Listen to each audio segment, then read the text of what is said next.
In Unit 14, Part 3, we were talking about the midpoint formula, so I know it's a lot of formulas to keep track of. A whole lot of letters flying around, make sure you keep organized so you stay on track. So the midpoint formula is, and that is a capital M. If you remember, slope is a lowercase m, the midpoint formula is a capital M. So if you look at in parentheses with a comma in the middle, that's because we're coming up with a point. For the distance formula, we're coming up with a number, which is the distance. For the midpoint formula, we're actually going to have an x and a y coordinate. So to get the x coordinate, we'll do x1 plus x2 and then divide it by 2. And then for the y coordinate, we'll do y1 plus y2 and then divide it by 2. If you think about it, it makes sense. We want our midpoint, so we're going to cut it in half. So let's look at some examples. The first thing you're going to want to do is label your points. So x1, y1, x2, y2, just so you can keep track of them. So our midpoint is equal to x1, which is -7, plus x2, which is 5, divided by 2. And then y1, which is 1, plus y2, which is 11, divided by 2. So as we simplify that out, -7 plus 5 is -2. 1 plus 11 is 12. And then when we do our division, we'll get -1, 6. So again, remember our midpoint is going to be an actual point, so an x and a y coordinate.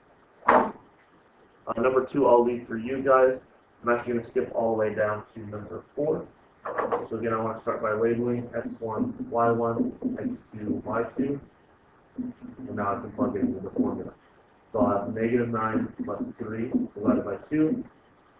And then 1 plus -2 divided by 2.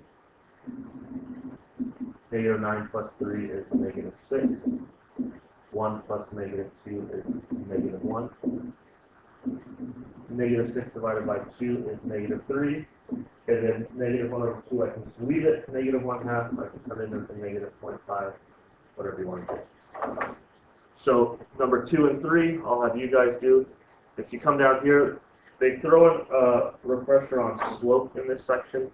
So a reminder that slope is going to be lowercase m, and then that's y2 minus y1 over x2 minus x1. So a couple examples down here, just reminders of slope. We want to start by labeling our points.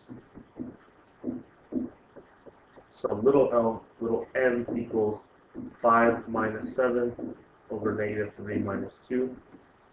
5 minus 7 is -2. -3 minus 2 is -5. Remember, for slope, we want to leave it as a fraction, but if I have a negative over a negative, that's going to turn into positive prefix. All right, I'll leave number 2 for you guys to do on that one, and then on the back, there are some review problems. Make sure you get those done. If you need help on those, just ask me in class.